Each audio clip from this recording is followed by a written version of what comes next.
Hello, and welcome to the Producers Guild conversation with Barry Jenkins on the Underground Railroad. We'd like to thank our friends at Amazon Studios for making this event possible. It is my pleasure to introduce our moderator today, Nina Jacobson.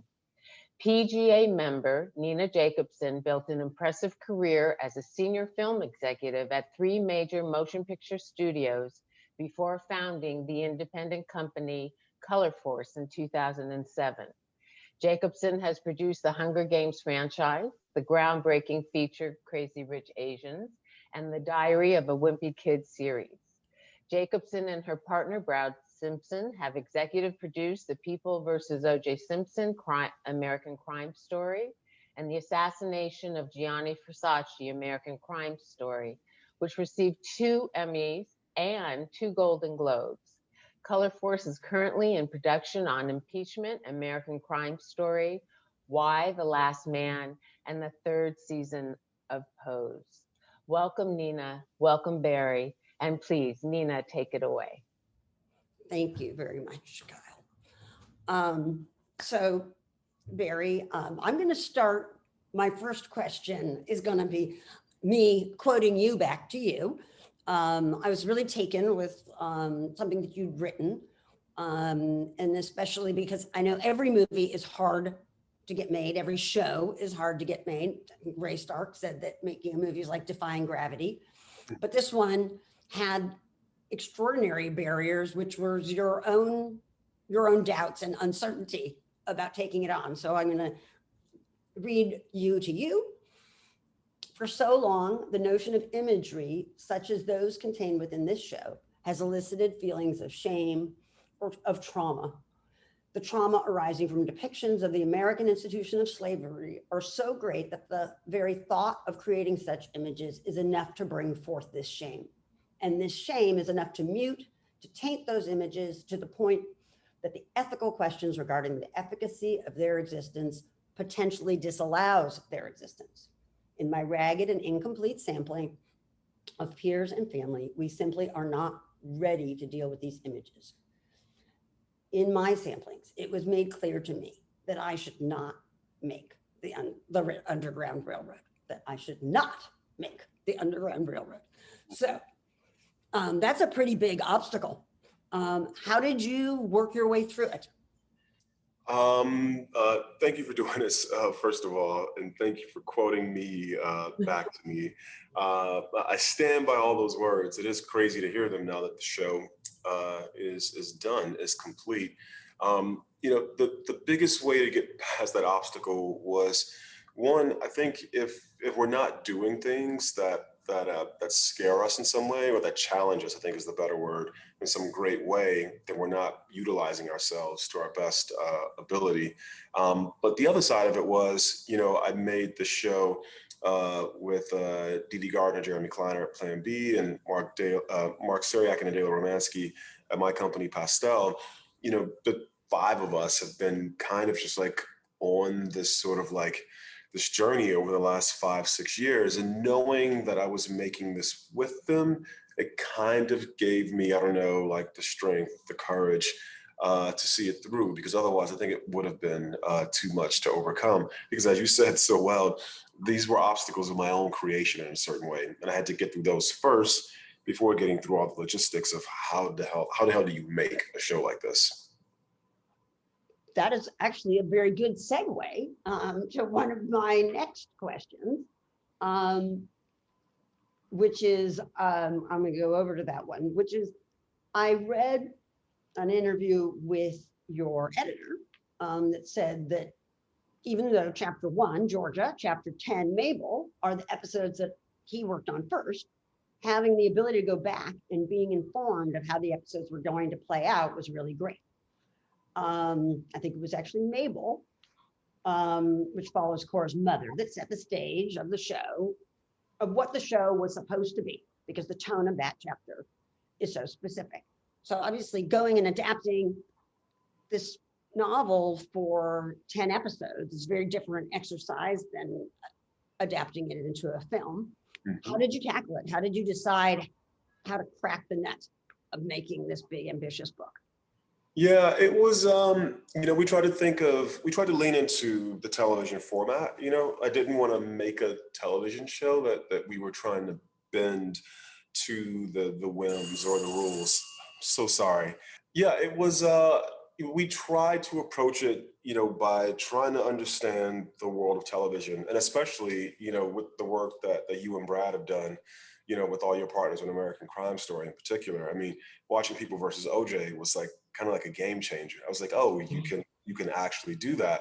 You can go on this journey, but you don't. It's not necessary that it feel like this 10-hour film.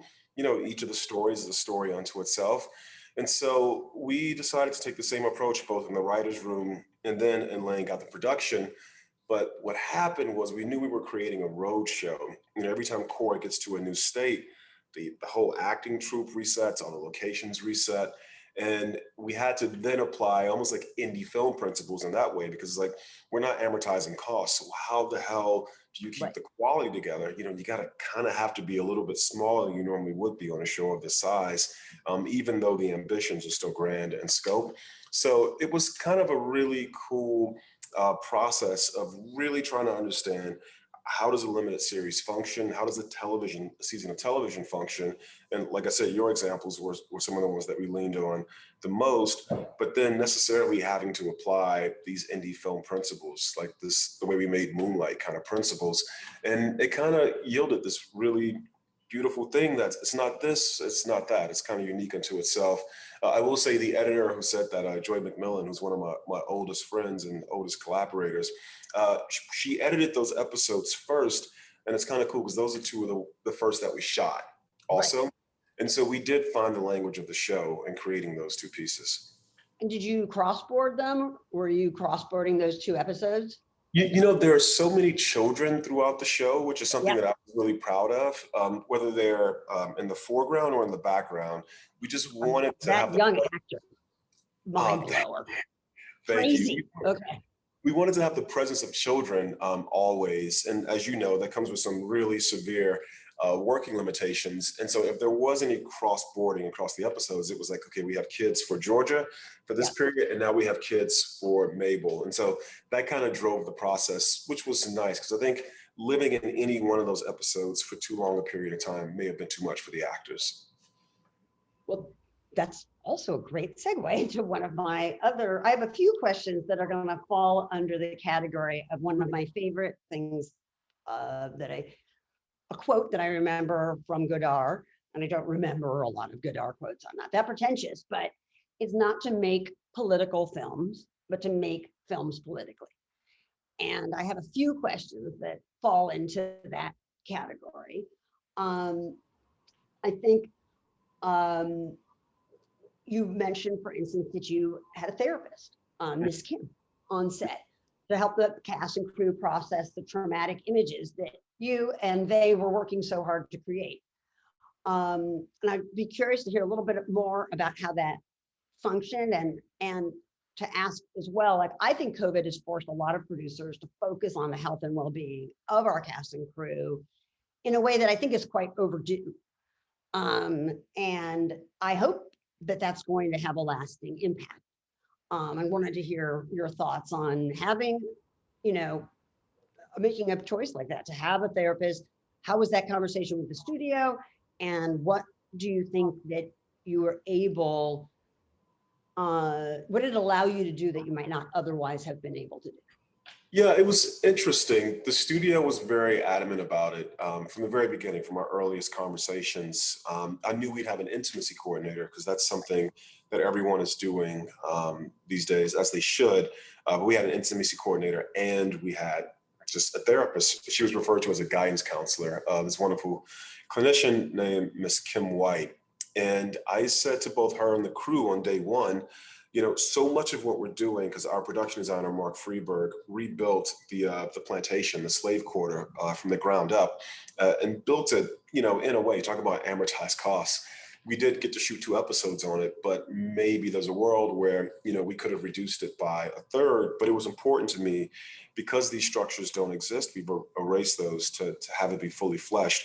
And so I knew, just walking on scouts before the actors got there, you look this way and it feels very, very real. It can be triggering to not be outside of history, but be within it.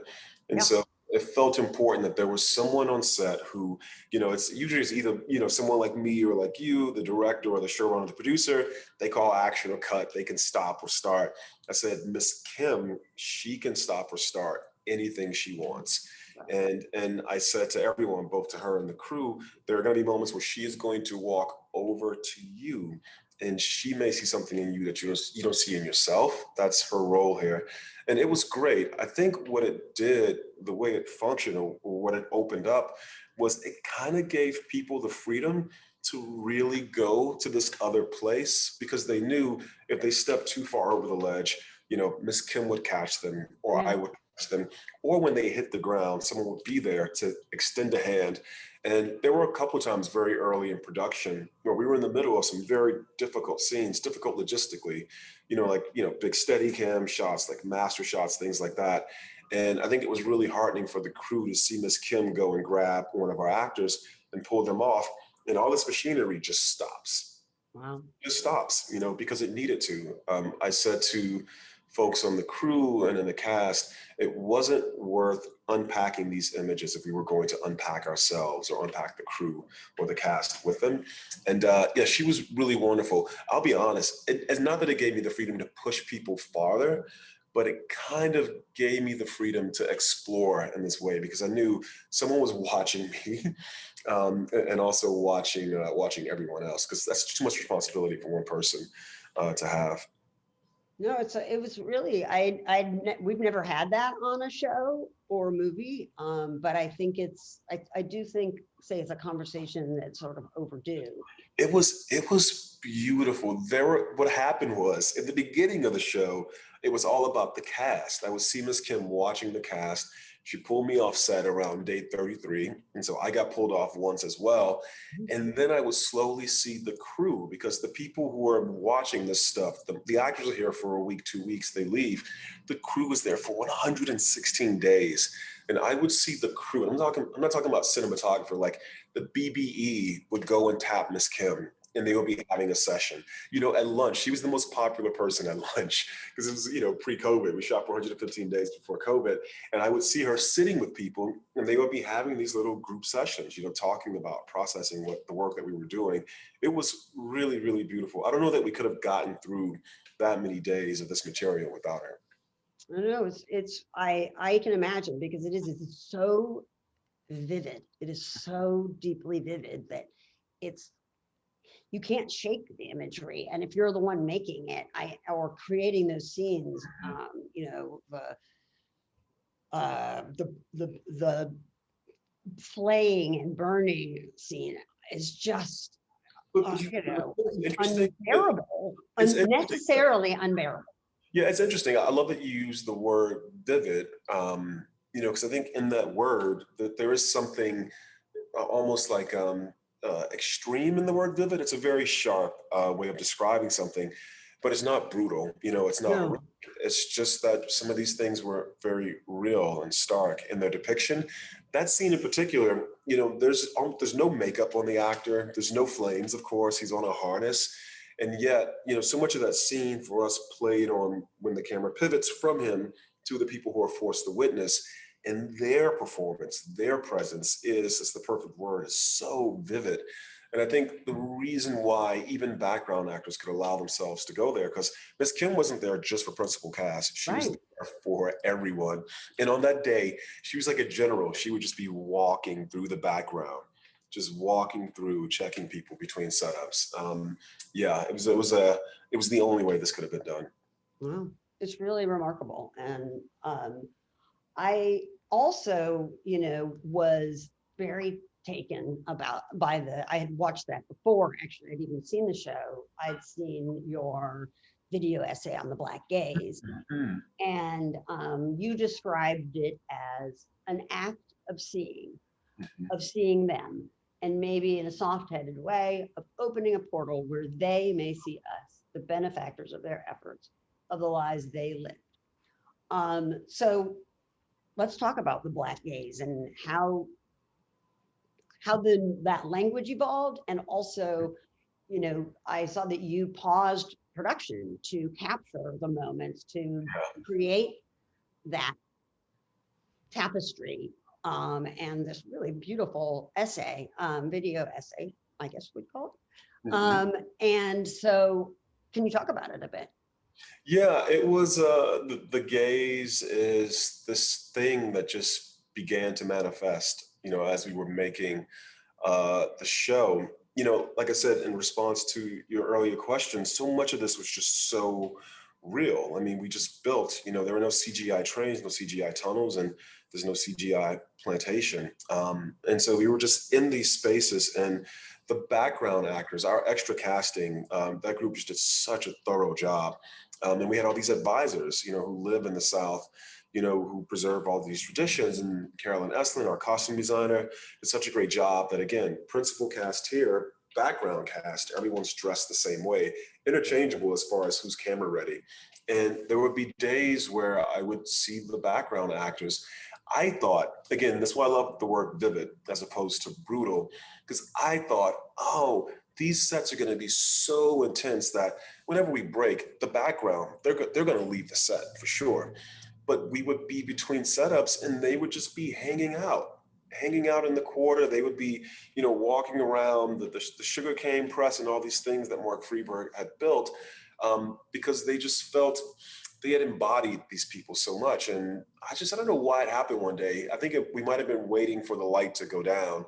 And I said, hey, let's come over here. Let's set up. We set up a piece of track and we just did one. And then I was like, man, that felt something happened there. And then we did it again and we did it again. And Nina, when it really clicked, there's a woman, she may be like the third person on that clip. This woman named Miss Wendy. She was our main principal advisor for what life on the plantation would have been like. And because this would be so random, I would just go over, grab someone's like, hey, come over here, and just place them. And I would say, just show me yourself. Just breathe, look right into the camera, and just show me yourself. And so we did hers, and we come out, we come in, we come out. So we have like 5 hours of these, Nina. And right when I called cut, she broke down in tears. She just broke down crying. And I realized she had been on so many of these sets, helping folks like me create our vision. No one had ever bothered to look at her and allow her to show, because she has all this knowledge that she's sharing with us.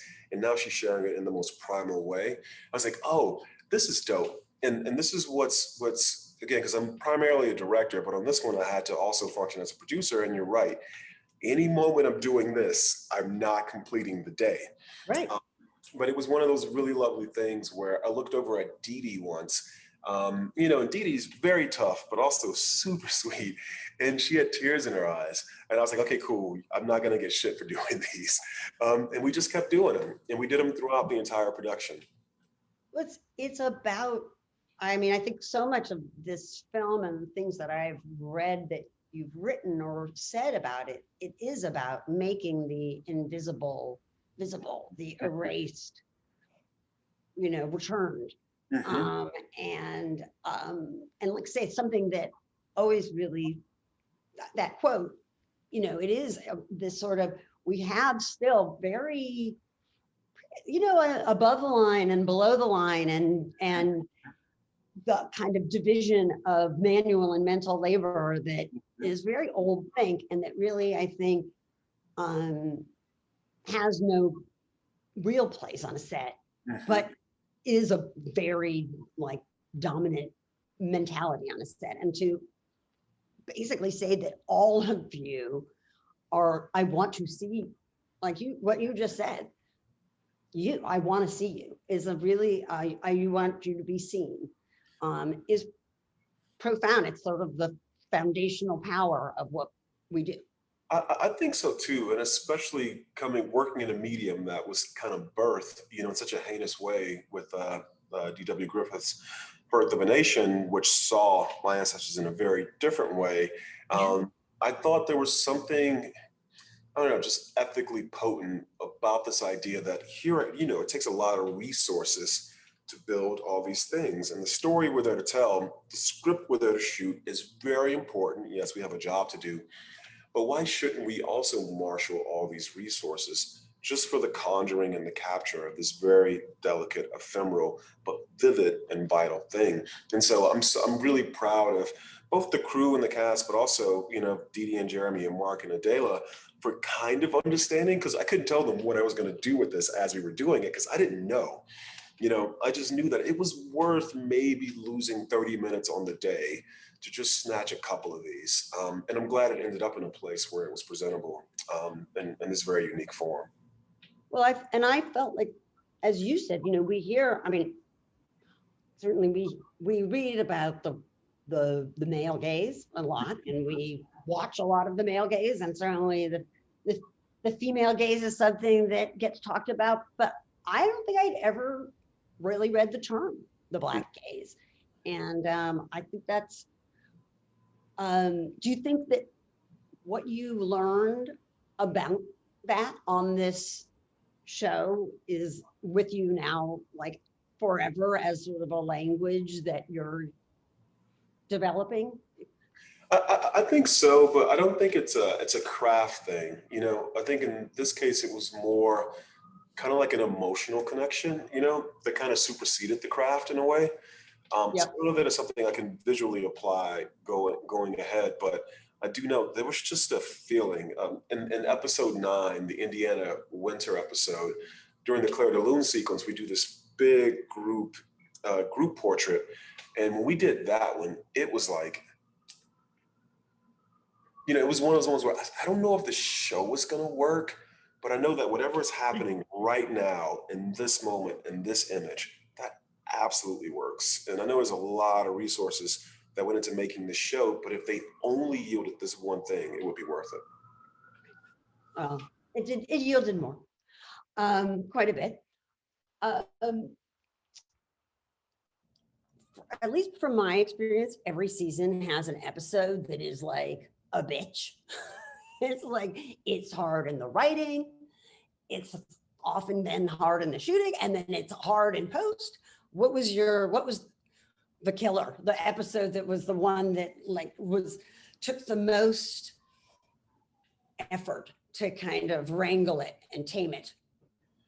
Definitely the big Indiana episode, the Indiana winter. That was, it's just the tonal shifts are so, there's like probably like 8 of them. Yep. And it wants to feel fluid because it's kind of the conclusion of Cora's story in a certain way, of the journey. You get a little piece of it. You get a denouement at the end of the Mabel episode, but it's kind of the conclusion of her journey.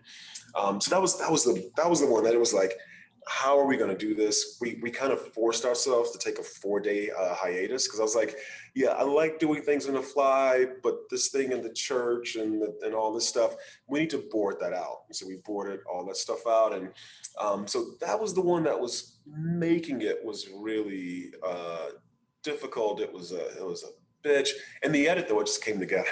It just That's good. That's good. South Carolina was the first episode that we shot, and it was originally 2 episodes. There was 1 hour told from her perspective of being in that town, and then the second hour was told from his perspective, and they kind of conjoined and then finally finished. And because of certain things that I'm sure you're quite familiar with, it was like, yeah, no, we need to combine these and somehow keep the energy, you know, that was in those 2 scripts. And so, personally, for me, filming it, that one was difficult. And even in the edit too, trying to make sure that we preserve the essence of these 2 separate things as one. Yeah, it was tricky. Well, especially because you also have, like, say, you did all of it in Georgia, and you know you did an incredible job just in the craft of making it feel that you had really traveled this journey with her. You would never know that you never left. I mean, that's because we did travel pretty much every inch of that state. But even that was really beautiful, Nina, because there were so many locations. Like the North Carolina episode, we were like, oh, can we build a town? No, we can't afford to build a town now. We have to squish South Carolina. So we got to find a town. And we probably found like 4 different towns that at one point in production was going to be the town. So that episode just kept pushing and pushing and pushing. And then finally, Mark Freeberg found this little Bible camp. that had this ring of houses, Yeah. these rings around the trees, and this little pavilion in the center of town. I was like, it's perfect. That episode is so disturbing. Oh, yeah, and that is, was for being director, showrunner, producer, because then you can be fluid and go, okay, now everything's going to bend to that thing, but I understand the resources, so I know how to bend it so that we can slide this thing in and have a great episode. And then it kind of birthed the Fanny Briggs episode, because the town is built the way it is. I was like, oh yeah, one fire will become 80 fires. This is perfect. right. It's really, there. I mean, like I said, it's hard for me to pick out an episode, but that one I would say the dread and the the kind of rising knowledge of what is at stake and of where they have found themselves, and the separation, which are just so hard to deal with. Well, and then I want to talk about a subject that's sort of near and dear to my heart, which is, how do you think that obviously you've done an amazing job of building a team around you, and that you trust, and of employing, bringing a lot of people of color into the tent. But obviously there's still sort of like major structural barriers, I think, that make our business lag in terms of its intentions and stated desires for inclusion and diversity, and its actual practice especially in positions of power. And what do you think that the production machine can do to remedy some of the structural barriers that concentrate power in predominantly white male hands? Yeah, the production machine is tricky. It's tricky. One of the things that I really like about television is when you really stretch it out and look at the A to Z of it, there are all these places. For someone like me who wants to direct every episode of something, once I'm on set, there's not a lot of space to sort of spread sort of like this power or spread access. I do think our directing team was just filled with people of color, filled with Black folks. Our first AD, Liz Tan, did a great job of understanding that most of the background on the show are going to be folks who, when you're asking them to do certain things, it's kind of nice to look at someone who understands what it means for you to do that thing. That's neither here nor there. But what I like about television is it's not this solo journey. And so in the writer's room, I made sure that this was a place where we can see some folks, and those folks, even though they haven't had access, I know they would do a great job. There were two young Black women. It was their first time staffing in a writer's room, Jihan Crowther and Allison Davis. Both of them did a great job. They're both now staffed. Yeah, is great. Yeah, exactly. And Allison is actually, I think, now has a show set up somewhere. This is in 3 years' time. And even in the room, because I knew that they would have access to the character that I didn't, because they are both young Black women, they just created story that I just couldn't create on my own. And so I love looking at that process. This is just the writer's room. And now one of those two women very soon is going to be running her own writer's room, and we're performing on a set where then she can make sure. So I think that's the way you sort of spread it. Production wise, it's really, really difficult. Or it's difficult for me doing what I do, because I'm trying to do so many different things. That's why I admire Ava so much, because she is both in this chair and also sort of keeping an eye on every other chair. And so I think that even for myself, because the question's been put to me, I've got to do a better job of functioning in production on set in that machine, the same way I feel like I was in this sort of development, in this writer's room process. Because that was a place where I could see it very clearly. I can see what is going to happen with these folks. And it has happened already. On set, I look at my directing team, and those folks are great. I don't know how you get from that place to here. That's a much longer, more arduous journey. And I know those kids are talented and they want to get to this spot. Yeah, I think it is. I mean, there are, for each department, there can be like barriers to entry, including, by the way, just the financial barrier to entry for a lot of folks, which is a lot of folks, just those first jobs don't pay a living wage, Mhm. you know? But you know what, Nina, I think the answer is in one of the off ramps of my answer. You know, Liz Ton. I'm gonna pronounce her last name correctly. Liz Ton, my first AD. She didn't bring any of her team to Georgia. She didn't bring any of her team. You know, she's between New Zealand and LA, but she knew, I am going to this region. You know, it's going to have these huge, massive setups, these huge, massive groupings of background actors. People want to be spoken to in a voice that they recognize. And so she built her team from the ground up, you Yeah. know, out of folks who were there in Georgia. And I admire her for that. And I do think it helped us get through the process of making the show. So I have got to live by the Liz Todd example, is what I'll say forward. That is a great example. Listen, it is always, you know, in a writer's room, taking those risks is essential. But I think we tend to be more willing to take those risks. We all get scared when we get to production about breaking new people in, but we really have to. It's the only way to, you know, make up for lost time is to hurry. Yeah. And it's tricky because I think I do a good job of it in front of the camera, you know, with the casting. You know, I love this kid, Alex Hibbert from Moonlight. I love driving down Sunset and seeing a billboard for The Chi. And now he's like 16. Yeah. You know, he's basically the second or third person on that show. It's really wonderful. But I think also what you know, what Liz did and building her team is just so, I'm just like, this, how did you do this? And why isn't everybody doing this? Why isn't everybody doing this? Probably has a lot of confidence in her own leadership, and a lot of people don't. That's a good point. That's a very good You know, point. like she knows that she can, but it's like say in production, or it's so much harder to take those risks. And yet when, like say, particularly, I think, you know, like say there's the demand and there's the supply, and increasing the supply is about opening those doors to get people to work so they can learn and work their way up. But you've still got to start somewhere.